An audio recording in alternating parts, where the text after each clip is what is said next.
مشاهدين الكرام، السلام عليكم ورحمة الله وبركاته، وأهلا ومرحبا بكم في حلقة جديدة من برنامج أيام الله. تقع دولة رواندا شرق وسط القارة الإفريقية، تتميز بتضاريسها المرتفعة حتى اشتهرت بلقب بلد الألف تل. تتعايش فيها عدة ديانات وعرقيات تعرضت للاستعمار الألماني والبلجيكي خلال النصف الأول من القرن العشرين، وبعد استقلالها عانت من العنف القبلي والفساد السياسي والاقتصادي، لكنها استطاعت أن تتجاوز هذا الوضع وتحقق نهضة اقتصادية ملفتة. دخل الإسلام رواندا عن طريق التجار المسلمين والطرق الصوفية إضافة إلى المسلمين المهاجرين. مرت الجالية المسلمة بمراحل صعبة في رواندا. في أيام المستعمر البلجيكي عانت أبشع أساليب التعذيب حتى محاربتها في أقواتها، وحاولت تفرقة بينها بزرع الفتن والأحقاد، وكان المسلمون يؤدون شعائرهم في الخفاء والسر. بعد استقلال البلاد عام 1962 استمرت هذه المعاناة واستمرت هذه الصعوبات حتى سقوط الحكومة التي ارتكبت جريمة الإبادة الجماعية بحق شعب التوتسي عام 1994، والتي راح ضحيتها أكثر من 1,000,000 شخص قتلوا في 100 يوم فقط. كان للمسلمين دور فعال وإيجابي خلال الصراع العرقي الدموي بين قبيلتي الهوتو والتوتسي، وذلك لعدم مشاركتهم فيها من جهة، وتوفير الأمن لكل من التجأ إليهم من الأطراف المتضاربة من جهة أخرى. فقد فتح المسلم بيته لكل من لجأ إليه، وكانت المساجد هي الأمان لكل من نزل بها. قد ساعد ذلك على نشر تعاليم الإسلام بين القبائل، وكانت من ثمرته إنشاء العديد من الجمعيات والاتحادات الإسلامية. للحديث عن الإسلام والمسلمين في رواندا يسعدنا ويشرفنا أن نكون بصحبة الشيخ موسى ساندياغايا، مفتي رواندا ورئيس المجلس الأعلى للشؤون الإسلامي. أهلا وسهلا بكم شيخ موسى، وجمعة مباركة. ومرحبا بكم، وسعداء باللقاء بكم، وجمعة مباركة. كما يسعدنا مشاهدينا الكرام أن نستقبل أسئلتكم واستفساراتكم على رقم الواتساب الذي يظهر الآن على الشاشة. بداية فضيلة الشيخ، للمزيد للتعرف على فضيلتكم، لو تحدثنا عن دراستكم للعلوم الشرعية وجهودكم في تعليم اللغة العربية والقرآن الكريم للمسلمين في رواندا. أولا نشكر قناة الجزيرة على هذا اللقاء الطيب المبارك، ونسأل الله تعالى أن يجعلها مفتاحا للخير إلى المجتمع الإسلامي في رواندا خصوصا، والمواطن الرواندي عموما. أما عن المستوى الدراسي والتخصصي، فأنا حامل الشهادة الجامعية من كلية الشريعة، حصلت عليها عام 2003 من الجامعة الإسلامية في المدينة المنورة، وبعدها أيضا التحقت بالماجستير في جامعة كابالي في أوغندا، وفي تخصص الإدارة والتنظيم، فحصلت على شهادة الماجستير في عام 2011. وبعدها الآن أنا أحضر الدكتوراه في الإدارة والقيادة في جامعة جومو كينياتا، هذا في كينيا. وأنا كما قلتم مفتي رواندا ورئيس المجلس الأعلى للشؤون الإسلامية في رواندا، وأسعد بهذا اللقاء الطيب المبارك. وأنا داعية منذ تخرجي في 2003 شغلت مناصب دعوية مختلفة، منها كنت رئيسا لقسم الدعوة لدى المجلس الأعلى للشؤون الإسلامية في رواندا منذ 2003 حتى 2011، وبعده أيضا شغلت منصب نائب المفتي وغيرها، وكنت ولا أزال داعية في البلد وخطيبا للجمعة والأعياد، والحمد لله أني أشارك في هذه الوظيفة الشريفة، وهي الوظيفة الدعوية. وظيفة الأنبياء والرسل عليهم الصلاة والسلام. عليه الصلاة والسلام. بارك الله فيك شيخ موسى، وشرف لنا أن نكون بصحبتك في هذه الحلقة الطيبة ونتعرف عن قرب عن الإسلام والمسلمين في رواندا. بداية فضيلة شيخ موسى، كيف ومتى دخل الإسلام إلى رواندا؟ نعم، دخل الإسلام إلى رواندا في أواخر القرن التاسع عشر، وبالتحديد يعني كان في 1897 ميلاديا. وطبعا دخل عن تجار العرب المسلمين الذين قدموا من بلاد مجاورة مثل تنزانيا وكينيا، هذه الدول يعني الساحلية، ودخل هؤلاء لأغراض تجارية. لعلمكم لم ينتشر الإسلام عن طريق الدعاة بشكل منظم، وإنما دخل عن طريق التجار الذين قدموا إلى هذه البلاد لأغراض تجارية. ولما وصلوا في البلاد وظفوا وشغلوا بعض المواطنين، فيعني اقتنعوا بأخلاقهم الحسنة وقيمهم في التعامل، فاقتنعوا بالإسلام وبدأوا يعلنون ويعتنقون الإسلام. هذه الطريقة الأولى التي عبرها دخل الإسلام إلى هذه البلاد. الطريقة الثانية، لما وصل هؤلاء التجار طبعا تزوجوا يعني من الروانديين، وصار هناك يعني انسجام يعني بين هؤلاء والأسر الرواندية. فلما تزوجوا من الروانديين أيضا أسلم هؤلاء عن طريق هؤلاء الذين تزوجوا من هذه الأسر. وهذه الطريقة الثانية يعني التي عبرها دخل الإسلام إلى رواندا. باختصار أيضا كان هناك عدد قليل من الجنود التابعين للمستعمر الألماني، كان منهم بعض عدد من المسلمين، وأيضا هؤلاء من الذين دخلوا إلى رواندا كالمسلمين في هذه الفترة من الزمن. نعم، بارك الله فيك دكتور موسى. دكتور موسى، سؤالنا يتعلق بمدى انتشار الإسلام في رواندا الآن. الآن الحمد لله يعني بفضل من الله ثم بجهود الدعاة الذين لا يقصرون في أداء المهمة الدعوية.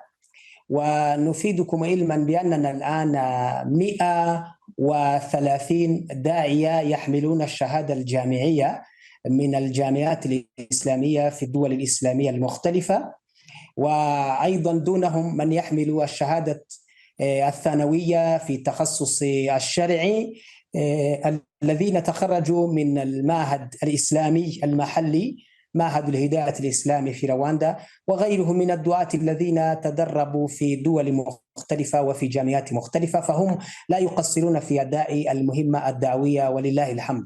ونسأل الله لهم التوفيق والسداد، وأن يجعل جهودهم في ميزان حسناتهم يوم القيامة.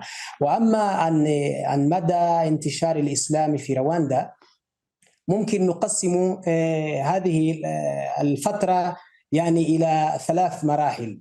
المرحلة الأولى طبعا، في المرحلة الأولى من المسلمين الأوائل الذين دخلوا الإسلام كما أسلفنا، فهؤلاء يعني لم يكن الإسلام له يعني طرق منظمة ودعاة يعني منظمون لنشر الإسلام والمسلمين، وإنما دخل الإسلام عن طريق الاقتناع بأخلاق هؤلاء التجار وأنهم تزوجوا من الأسر الرواندية. ولكن فيما بعد بدأ بعض الدعاة من الدول المجاورة يفدون إلى بلدنا لأغراض دعوية لإفادة المجتمع الرواندي، لأنهم من الدول التي دخلها الإسلام قبلنا مثل تنزانيا وأوغندا، فكان هناك دعاة يعني دخلوا إلى رواندا من هذه البلاد وقاموا بتعليم المسلمين القليلين الذين كانوا موجودين في هذا الوقت.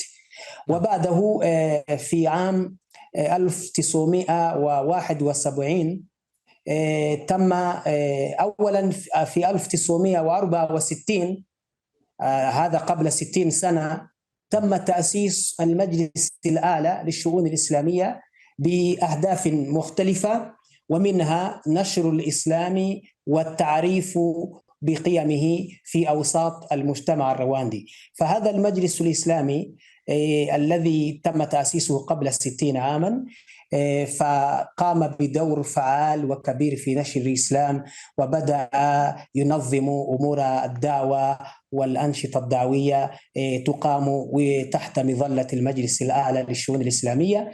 وفي عام 1971 قام المجلس الأعلى للشؤون الإسلامية بتأسيس معهد إسلامي، معهد واحد، والمعهد الأول يعني والوحيد حتى الآن في البلد، وهو معهد الهداية الإسلامي، بمهمة تعليم اللغة العربية ونشر العلوم الشرعية ونشر الدعوة الإسلامية في أنحاء البلد. فهذا المعهد له الفضل ويرجع إليه الفضل بعد الله سبحانه وتعالى. فكل من ينتسب إلى الحقل الدعوي في هذه البلاد إنما قد مر ولو لمدة من الزمن بهذا المعهد الذي له دور كبير في تعليم اللغة العربية في رواندا ونشر الدعوة الإسلامية والعلوم الشرعية. وبعد هذا، بعد تأسيس المعهد، بدأت الدعوة تتطور يوما بعد يوم وتصبح يعني مهنة، وتصبح يعني وظيفة منظمة ونشاط وحركة منظمة له من يقوم عليها من أهل الاختصاص. وإلى يومنا هذا هذا المعهد قد خرج يعني أكثر من 1000 داعية في رواندا بمختلف المستويات، الذين كملوا الدراسة أو مروا به ولم يكملوا الدراسة، فهم الذين يعينون كأئمة المساجد. وأيضا طرق نشر الإسلام في رواندا، عندنا ما يخص بالقوافل الدعوية أو المناظرات الدعوية، وهذا يعني نستخدم وسائل تعريف بالإسلام عبر مناظرات بين دعاة النصارى ودعاة المسلمين، حيث مثلا يختارون ويتفقون مسبقا على مكان إقامة المناظرة، ويتم يعني التعريف بهذه المناظرة ودعوة إليها مسبقة، ويحضرها الناس يعني من أهالي المنطقة التي تقام فيها. ويبدأ هؤلاء الدعاة يعرضون، يطرحون، مثلا نقول كمثال يختارون موضوعا، لنقل مثلا ألوهية عيسى. مثلا هؤلاء الدعاة من النصارى يثبتون أن عيسى إله يعبد، والدعاة المسلمين سيطرحون ما لديهم، يثبتون أن عيسى بشر وهو عبد الله ورسوله عليه السلام. ثم يناقشون هذا الموضوع، كل واحد يعطى مدة من الزمن بالتساوي، ثم المشاركون الحضور في نهاية المناظرة يسألهم هؤلاء الدعاة من الذي اقتنع بالإسلام حتى يعتنق الإسلام. ومن خلال هذه المناظرات يعني يعلن عدد كبير الإسلام ويعتنق الإسلام، والحمد لله. وقد نجحنا في هذه المناظرات، حيث دخل عبرها عدد كبير من المواطنين الذين اقتنعوا وأعجبوا بالإسلام. وباختصار ممكن يلخص القول بأن الإسلام الآن، الدعوة الإسلامية في رواندا في أرض يعني خصبة جدا، وأرض صالحة للدعوة، وقلوب المواطنين مقبلة على الإسلام بشكل ملفت للنظر، حتى يعني إن الذين يدخلون في الإسلام يبلغ عددهم أكثر من 1000 شخص كل شهر، أكثر من 1000 شخص كل شهر يعتنقون الإسلام. طب فضيلة الشيخ، فرق دعوية. نعم فضيلة الشيخ موسى، عذر المقاطعة لأن ما تقوله هام، وبخطة طبعا وبخطة منظمة يعني. فضيلة الشيخ موسى، لأن ما تقوله هام نريد أن نؤكد عليه. يعني كم عدد الذين يدخلون في الإسلام شهريا وسنويا؟ لأن الرقم الذي تقوله رقم كبير فضيلة الشيخ. نعم أيوة، أنا أؤكد على هذا، وأقول بأن الذين يدخلون في الإسلام في شهر هذا يبلغ عدد يعني 1000 شخص، 1000 شخص يدخل في الإسلام كل شهر. وأنا أريد أن أؤكد على هذا فقط بسبب الإمكانيات المحدودة لدينا، وإلا لو كانت عندنا فرق أكثر والدعاة وفيه يعني دعمهم ولكان العدد أكبر بإذن الله تعالى. لأن وهذه عندنا إحصائيات يعني ليست شيء خيالية، وإنما إحصائيات موجودة، وعندنا سجلات يعني للمعتنقين إلى الإسلام. وعندنا مراكز، مثلا سأقول لكم عندنا 7 مراكز لتعليم المهتدين الجدد، شهريا يمر بها أكثر من 400 شخص في كل شهر الذين يتمكنون من الالتحاق بالمراكز، لأن هناك من عندهم ظروف أسرية، ظروف عملية، لا يتمكنوا من الالتحاق بهذه المراكز لمدة شهر بتفرغ. وهؤلاء نعلمهم المبادئ الإسلامية عبر مساجدهم التي يجاورونها. طيب فضيلة الشيخ موسى، ما هي الصعوبات أو المشاكل التي تواجه الأئمة والدعاة في رواندا؟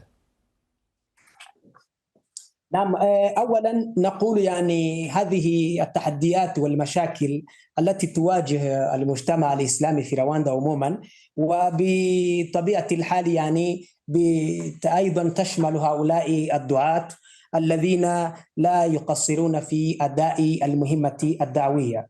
فمثلا من التحديات والصعوبات التي تواجه المجتمع الإسلامي في رواندا، أولا نعاني من غياب المؤسسات الإسلامية الرسمية القوية في رواندا.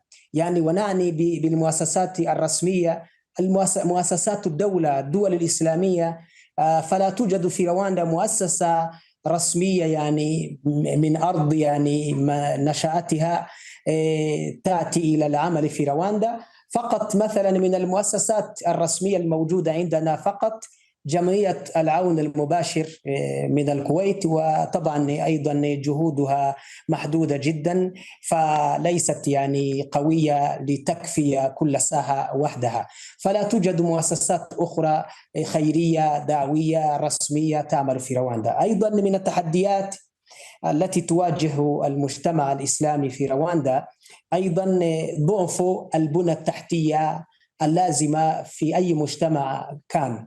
مثلا لا يوجد مثلا جامعات إسلامية تقدم العلوم الشرعية وتخصصات علمية عصرية أخرى، وكذلك أيضا غياب مثلا المعاهد المهنية التي تؤهل الشباب المسلم وتساعدهم على مكافحة البطالة، وهذا أيضا من التحديات. أيضا عندنا غياب كامل للبنوك الإسلامية التي تعمل بطريقة شرعية وبالطريقة المالية أو بالتمويل الخالي من المعاملات الربوية، فلا يوجد هذه البنوك، وهذا مما أثر سلبا على مستوى عيش المسلمين في رواندا، وأدى أيضا إلى تهور يعني إلى ضعف مستواهم المعيشي. وأيضا من التحديات أيضا مثلا غياب الأوقاف الخيرية التي تدر على الأنشطة الدعوية وتسهل للمجلس الأعلى للشؤون الإسلامية للقيام بمهامها. وممكن كالمثال مثلا بالنسبة لتعيين أئمة المساجد، مثلا في رواندا بالتحديد عندنا 456 مسجدا، فتعيين هؤلاء الأئمة والاهتمام بهم وصيانة هذه المساجد والاهتمام بها وتدريب هؤلاء الأئمة، فكل هذه المسؤوليات على عاتق المجلس الأعلى للشؤون الإسلامية، والذي يعاني من الإمكانيات الضعيفة والمحدودة، علما بأن جمهورية رواندا دولة علمانية لا تدخل في دعم المؤسسات الدينية بالدعم المالي. طبعا هناك دعم معنوي، التسجيل والتسهيلات، ولكن الدعم المادي حكومتنا حكومة علمانية لا تدخل في الشؤون الدينية، وبالتالي كالمجلس الأعلى للشؤون الإسلامية عليه أن يبحث عن طرق حل هذه المشاكل.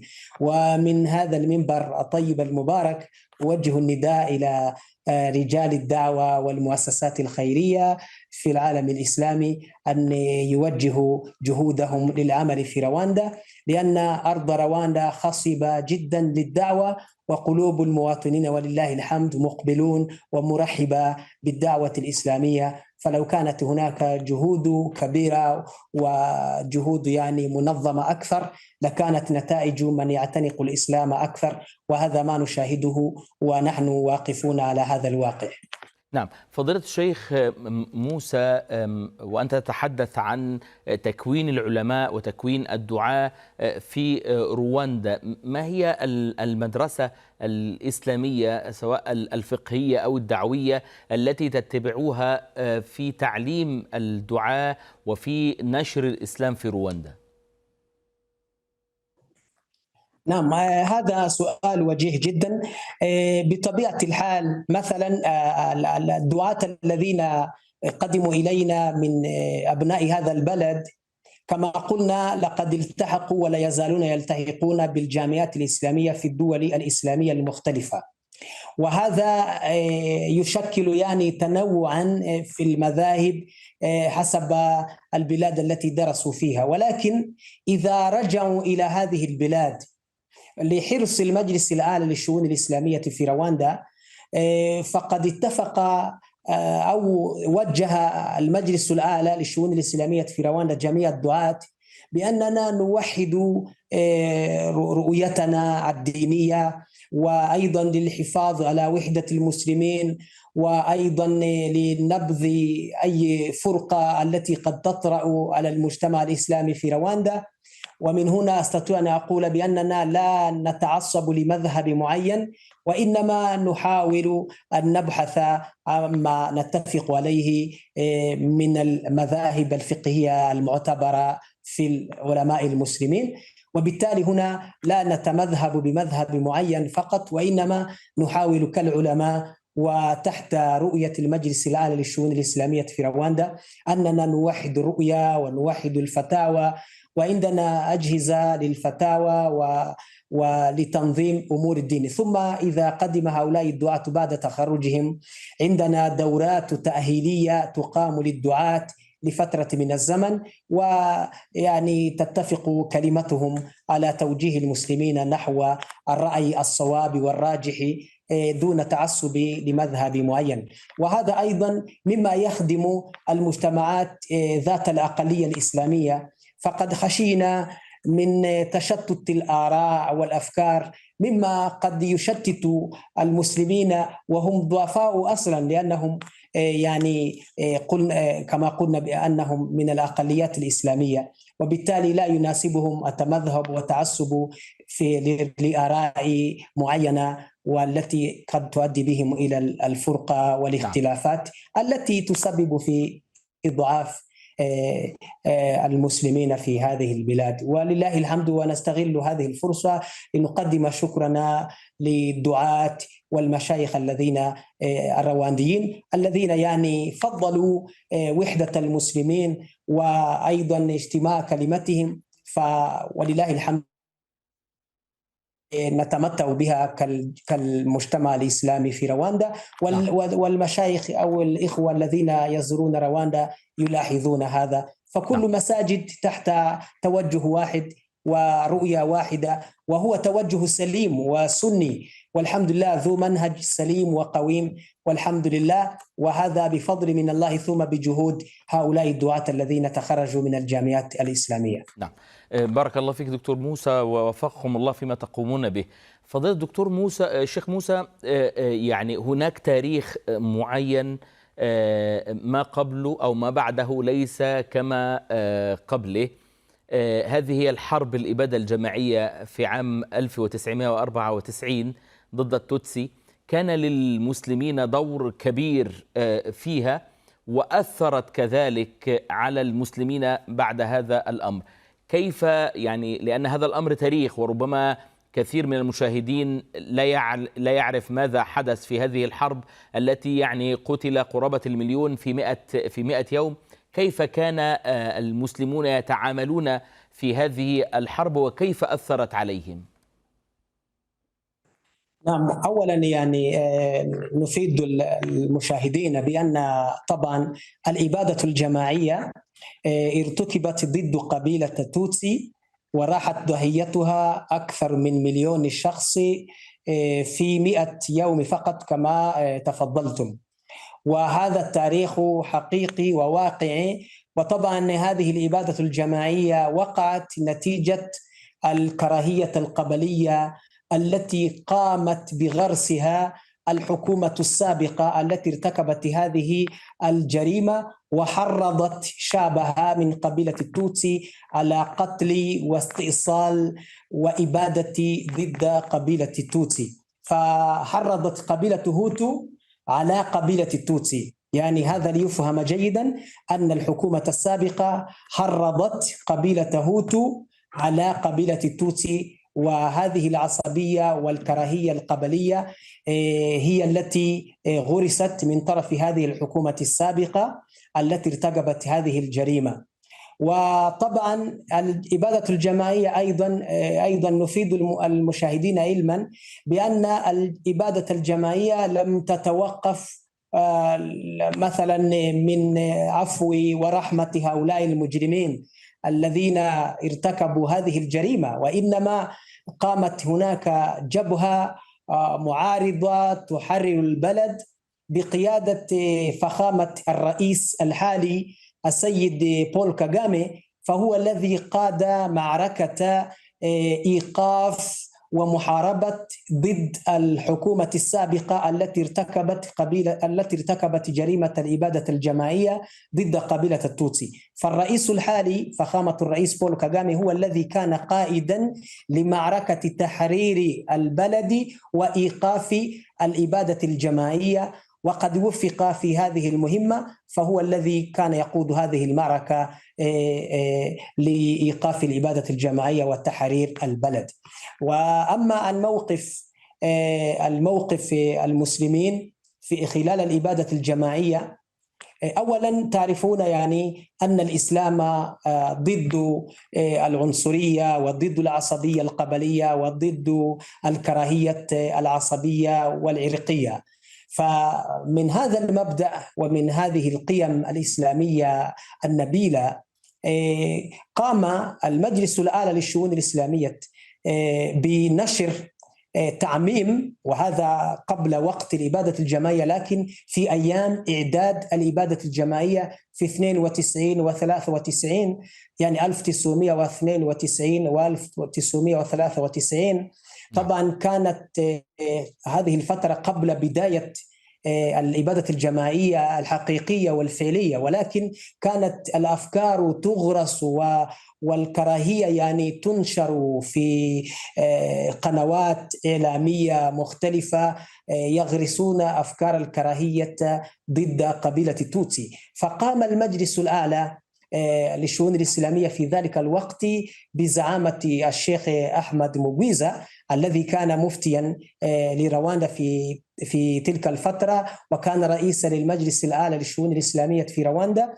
فقاموا بناء على توصيات الجمعية العمومية أو المؤتمر العام للمجلس الأعلى للشؤون الإسلامية في رواندا، قاموا بنشر التعميم إلى جميع شرائح المجتمع الإسلامي، يعني يحذرهم من الاندلاع وأي مشاركة في هذه الإبادة الجماعية. وذكر في هذا المنشور وفي هذا التعميم أن الإسلام ينبذ الفرقة وينبذ العصبية القبلية والكراهية القبلية، وأن كل مواطنين يستحق وأن حياتهم تستحق الحماية والحفظ. يعني حذر المسلمين في هذه الرسالة ودعا المواطنين إلى توحيد صفهم والتأكيد على تقوية وحدتهم. فكان لهذا التعميم أثر كبير، لأنه بعد أن نشره المجلس الأعلى في المكتب العام انتشر في جميع المساجد، وقرأها الدعاة وأئمة المساجد على المسلمين الذين يذهبون إلى المساجد. ومن هنا لما وقعت الإبادة الجماعية الحقيقية كان المسلمون على حذر، فتجنبوا من المشاركة والاندلاع لهذه التعاليم السابقة التي حذرتهم من المشاركة وبينت لهم أن هذه الأمور محرمة تحريما يعني شديدا في الإسلام. فالمواقف للمسلمين في الإبادة الجماعية كانت مواقف مشرفة جدا وبطولية.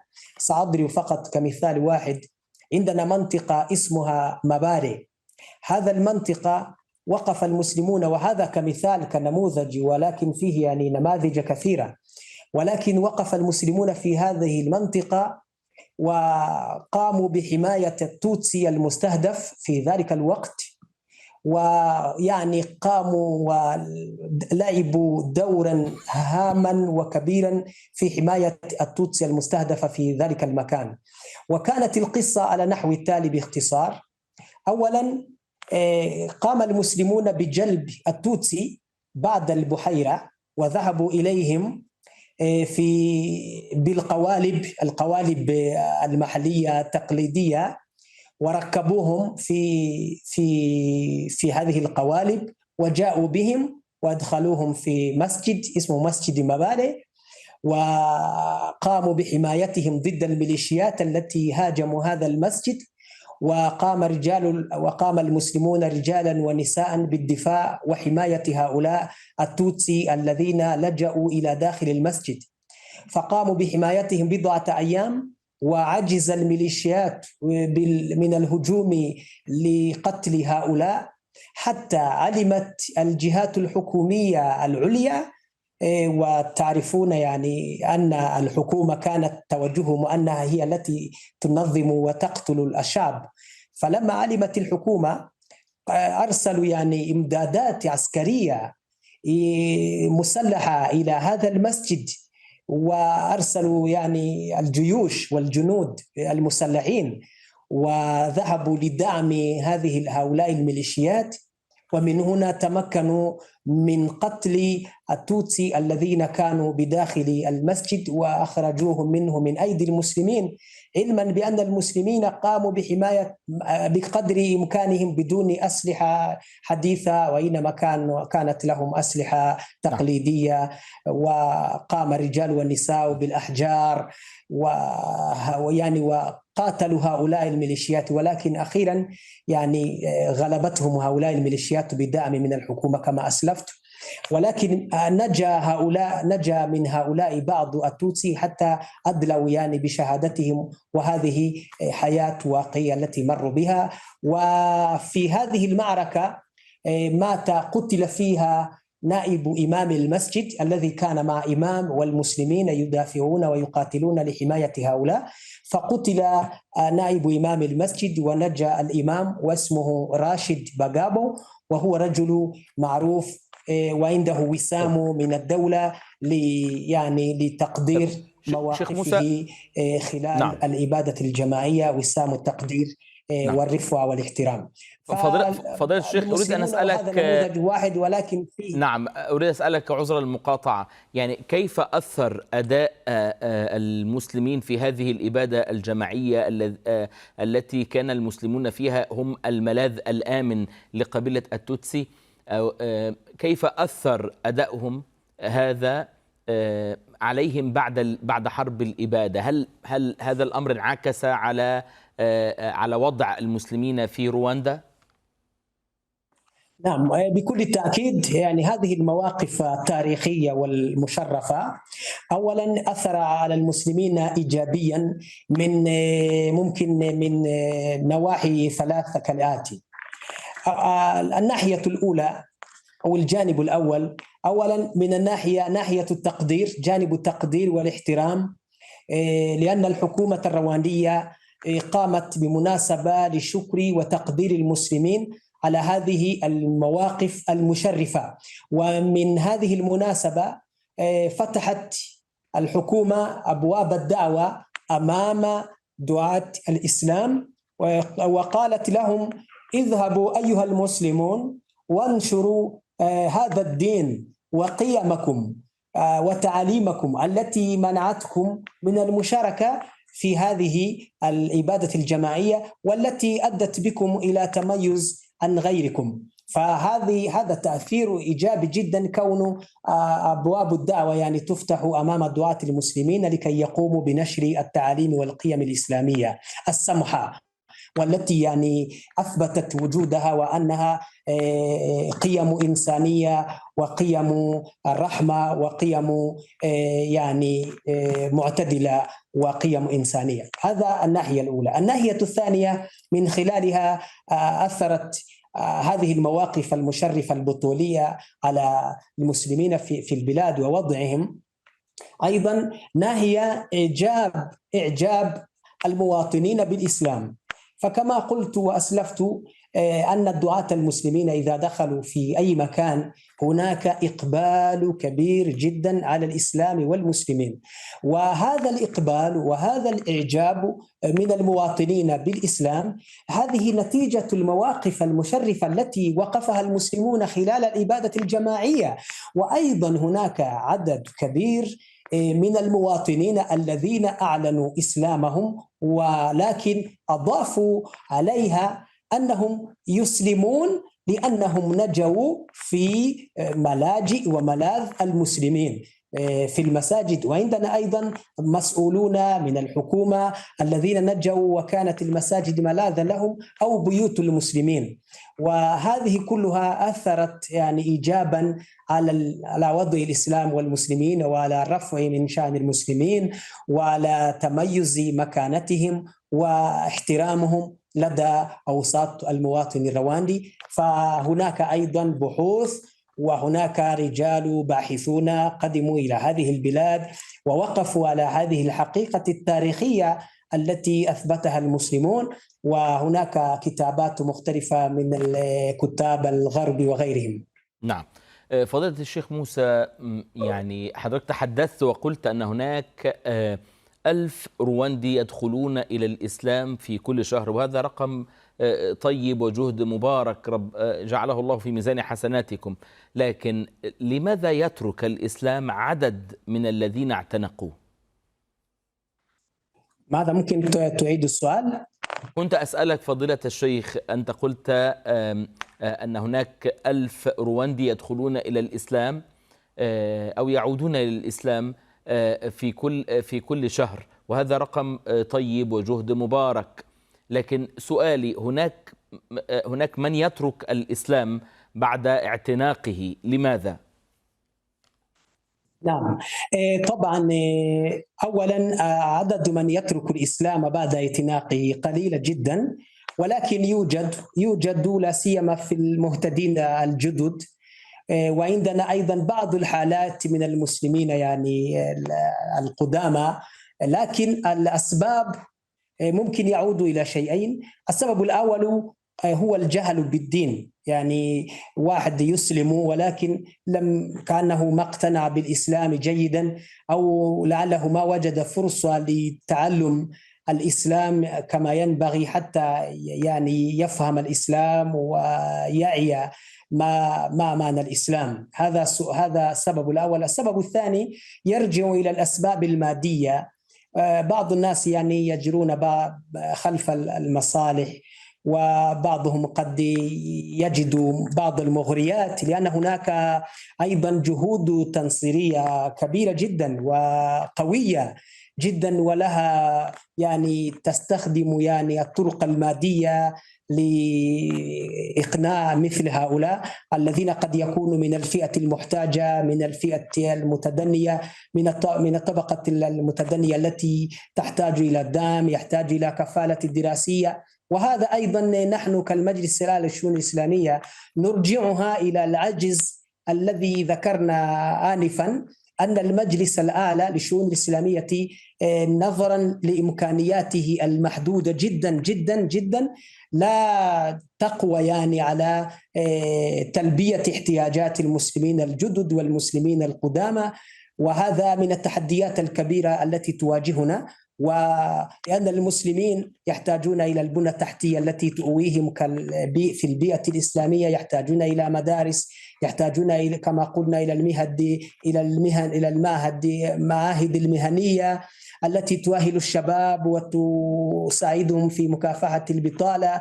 يحتاجون مثلا إلى يعني أمور كثيرة، تعاليم ومدارس. فهذه البنى التحتية ليست متوفرة يعني بكافية لدى المجتمع الإسلامي، وهذا مما نعم. نلاحظ يعني في التحديات التي تواجه المجتمع الإسلامي في رواندا. نعم. فضيلة الشيخ، أسئلة وردت إلينا، منها سؤال يتحدث عن يعني كيف يتفاعل مسلمو رواندا مع الحرب الإبادة الدائرة الآن على أهلنا في غزة. نعم، أولا كالمجتمع الإسلامي في رواندا وكغيرهم من المجتمعات، أولا نحن كالشعب الرواندي عموما، وليس المسلمون فقط، حتى الشعب يعني كالشعب الذي مر بظروف الإبادة الجماعية، والشعب الذي يعني ذاق مرارة الاضطهاد والقتل والتهميش والقتل والإبادة الجماعية في خلال الإبادة الجماعية التي وقعت عام 1994. فنحن يعني نستنكر بشدة هذه الحرب ضد أهل غزة. ونحن أيضا نقول بأن الإنسانية لا بد أن تحترم، والدماء أيضا دماء الناس متساوية، فلا بد أن تتحرك الدول ولا سيما الدول القوية لإيقاف هذا القتل هذه الحرب الهمجية والتي تقتل والتي تبيد يعني بالشعب الفلسطيني. فنحن كالمجتمع الإسلامي في رواندا نستنكر هذه الحرب ونستنكر هذا القتل وهذه الأعمال الشنيعة والبشعة التي تمارس ضد أهالي غزة وضد إخواننا. ونحن نقول بأن هذا لا ينبغي للعالم، ونستغل ونستخدم هذا المنبر الطيب المبارك من قناة الجزيرة لنوجه دعوتنا إلى المؤثرين في العالم والدول ولا سيما الدول القوية أن تقوم بواجبها، والأمم المتحدة ومجلس الأمن أن تقوم هذه الهيئات بواجبها لتوفير الأمن لأهالي غزة وتحريرهم من هذا الاضطهاد. وأيضا نقول بأننا نحن نؤيد حل الدولتين التي يجب أن تتجاور يعني سلميا، ولكن هذا لن يتحقق بهذا الظلم وهذا الاضطهاد. نعم. فضيلة الشيخ موسى، هناك ملاحظة أن بعد الإبادة الجماعية التي حدثت في رواندا تزايد عدد معتنقي الإسلام. نفس السيناريو يتكرر في حرب غزة. منذ شن الحرب عليها اعتنق الكثير من الغرب الإسلام، فما علاقة الإسلام بكل هذا؟ نعم، نقول يعني بأن إذا وجهت التهم الخالية ضد الإسلام، مثلا كما تلاحظون هناك تهم أن الإسلام يضطهد المرأة وأنه أيضا يقصيها، وأن الإسلام أيضا يشجع على الإرهابية، على الإرهاب والجماعات الإرهابية والأفكار المتطرفة والعنف. فمثل هذه الأفكار التي تأتي كتهم خالية، ولكن تهم يعني خطيرة جدا ضد الإسلام، وهي يعني توجه إلى الإسلام، والشبهات خطيرة جدا حول الإسلام. ولكن هذه أيضا تؤدي ببعض الناس إلى القيام بالبحوث للتأكد من صحة انتساب ونسب هذه الأفكار إلى الإسلام. فإذا وقفوا على الحقيقة المغايرة، من هنا يتنبهون إلى أمر مهم جدا، وهو أن الإسلام دين الحق، وأن الناس يحاربونه بهذه التهم الخالية، ومن هنا يقررون أن يدخلوا في الإسلام. هذا بعض الأسباب التي تؤدي بالناس إلى الإسلام بعد هذه التهم وهذه ما يلتصق بالإسلام، وهو الإسلام منه أبرأ وأبعد. نعم. فضيلة الشيخ بارك الله فيك، هناك أسئلة كثيرة، منها سؤال يقول صاحب السؤال: شيخنا الفاضل جزاك الله خيرا، هل من ممكن أن تخبرنا عن ما هي الخطط ليكون هناك جامعة إسلامية أو معهد إسلامي في رواندا؟ كيف يكون ذلك؟ نعم، أولا نشكر بالأخ المشاهد ونشكره على هذه المبادرة. طبعا عندنا المجلس الأعلى للشؤون الإسلامية في رواندا، هي المظلة الرسمية القائمة على شؤون الدينية في البلد، وهي مرخصة منذ 60 عاما حتى الآن. ومن أهدافه أيضا يعني تنمية المجتمع الإسلامي وتلبية إلى احتياجاتهم الاجتماعية والتنموية. ومن هنا نرحب بمن يساهم معنا ويتبرع بمثل هذه المشاريع الخيرية.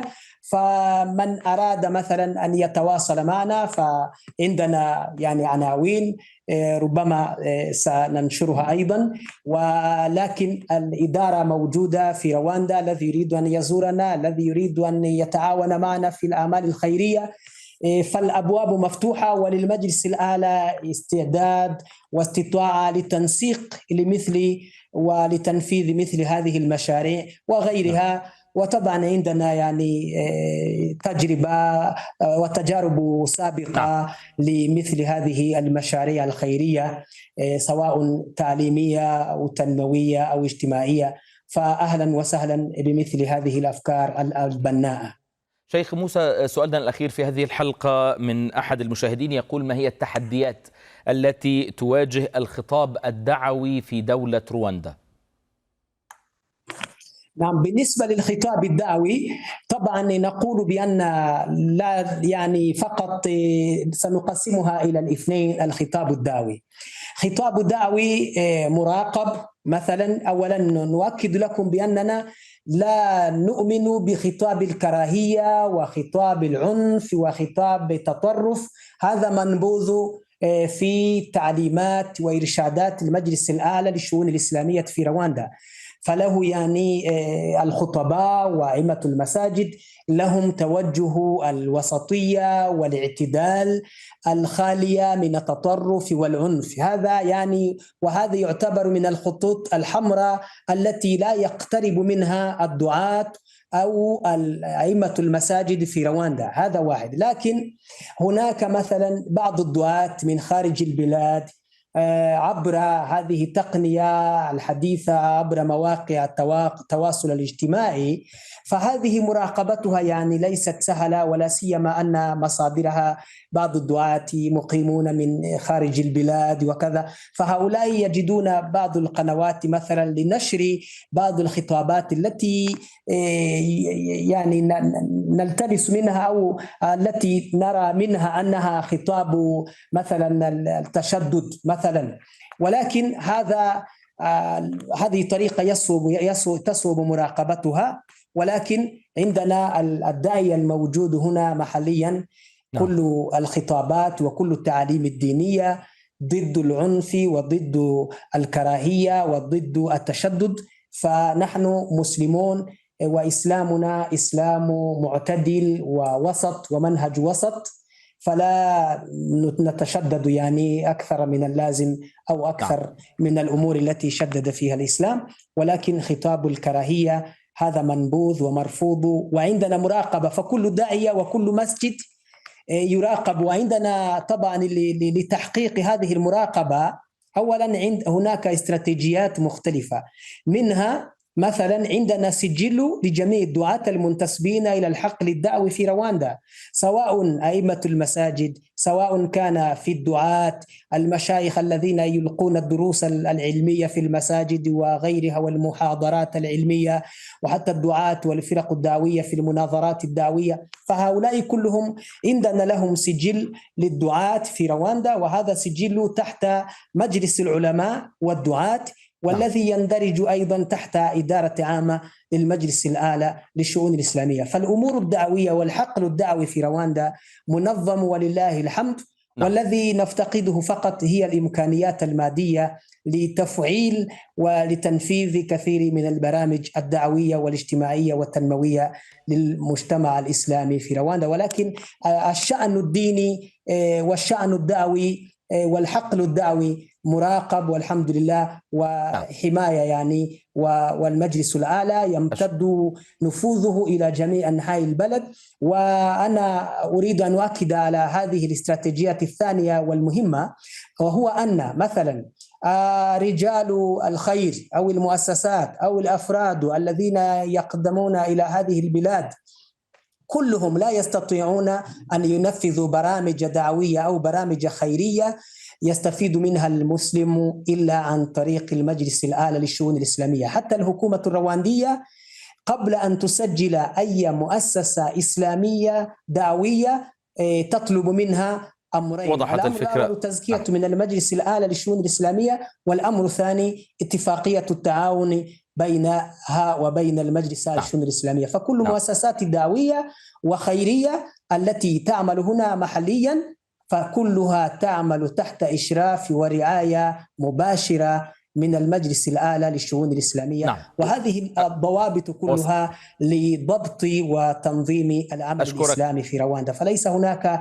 أي شيء خارج عن سيطرة المجلس. أشكرك فضيلة الشيخ موسى سنديجايا مفتي رواندا ورئيس المجلس الأعلى للشؤون الإسلامية على وجودك معنا في هذه الحلقة، شكرا جزيلا لك. كما أشكركم مشاهدينا الكرام على طيب المتابعة. إن ألقاكم يوم الجمعة المقبل في 4 عصرا بتوقيت مكة المكرمة. لكم كل التحية والسلام عليكم ورحمة الله وبركاته.